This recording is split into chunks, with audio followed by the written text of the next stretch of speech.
Hello বন্ধুরা, তোমরা সবাই কেমন আছো? আজকে আমি তোমাদের সাথে শেয়ার করছি ইলিশ ভাপা রেসিপি, সেটা আবার নতুন একটু স্টাইলে। তোমরা যদি এই রেসিপিটা আমার মতো এই স্টাইলে করো তাহলে কিন্তু তোমাদের খেতে হেভি টেস্টি লাগবে। তাহলে চলো রেসিপিটা দেখা যাক। দেখো, আমি দোকান থেকে কিন্তু বেছে বেছে খুব সুন্দর ইলিশ মাছ কিনে নিয়ে এসেছি, আর অনেকগুলো পিস হয়েছে। আর এই ইলিশ মাছগুলোকে কিন্তু খুব ভালো করে ধুয়ে ধুয়ে পরিষ্কার করে নিতে হবে। আর আমি এখানে এই 4 পিস ইলিশ মাছেরই ভাপা করব। ইলিশ মাছগুলোকে খুব ভালো করে পরিষ্কার করে নিয়েছি, আর তার মধ্যে দিয়ে দিচ্ছি হলুদ আর নুন, আর দিয়ে দিচ্ছি কাঁচা সর্ষের তেল। এই তেলটাকে দিয়ে ভালো করে ইলিশ মাছগুলোকে মাখিয়ে রাখবো। বেশ ভালো করে মাখানো হয়ে গেলে আমি এখানে ইলিশ ভাপার মশলাটা বানাবো। এখানে দিয়ে দিচ্ছি কালো সর্ষে, আর দিয়ে দিচ্ছি সাদা সর্ষে, আর কিছুটা পোস্ত। পোস্তটা বেশ আমি অনেকটাই দিয়েছি, তাতে কিন্তু খেতে আরো বেশি স্বাদ হবে। আর দিয়ে দিচ্ছি কয়েকটা শুকনো লঙ্কা আর কাঁচা লঙ্কা।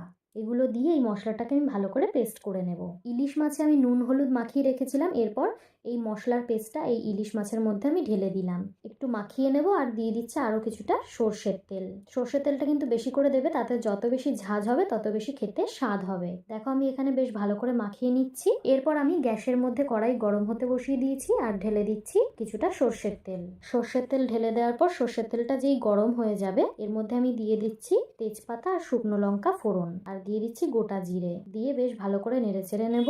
নেড়ে চেড়ে নেওয়ার পর আমি এক এক করে ওই ইলিশ মাছগুলো এই তেলের মধ্যে দিয়ে দেব। এক এক করে ইলিশ মাছগুলো তেলের মধ্যে দিয়ে একটুখানি উল্টে পাল্টে একটু ভেজে নেব। আর তারপর যেই বাটিটার মধ্যে আমি ইলিশ মাছটাকে মাখিয়ে রেখেছিলাম মশলার সাথে, সেই প্লেটের মধ্যে অনেকটা মশলা ছিল, সেই প্লেটের মধ্যেই আমি তাই কিছুটা জল দিয়ে মিশিয়ে সেই মশলার জলটাই আমি এই ইলিশ মাছের মধ্যে দিয়ে দিই। তাতে কিন্তু গ্রেভি গ্রেভি হয়ে যাবে, খেতে আরো বেশি স্বাদ হবে। সেই জলটা দিয়ে মাছটা ফুটতে দেবো, আর কিছুটা উল্টে উল্টে দেবো। তোমরা চাইলে এক্সট্রা করে জলও অ্যাড করতে পারো। আমি একটু জল অ্যাড করে দিলাম, ঝোল ঝোল যাতে হয়। দেখো, এখানে কিন্তু মাছটা বেশ ভালো করে ফুটে উঠেছে আর নরমও হয়ে এসেছে। নুনটা তোমরা চেক করে নিও। আর আমি এখানে দিয়ে দিচ্ছি বেশ 3-4টে গোটা গোটা কাঁচা লঙ্কা। প্লেটে আমরা সার্ভ করে নিয়েছি ইলিশ মাছ ভাপা রেসিপি। এটা আমি কড়াইতে করলাম একটু নতুন ইউনিক ভাবে। তোমাদের এই রেসিপিটা কেমন লাগলো অবশ্যই জানিও। গরম ভাতের সঙ্গে রেসিপিটা খেতে কিন্তু অসাধারণ লেগেছিল। আর ইলিশ মাছ কার কার প্রিয় অবশ্যই কিন্তু জানিও।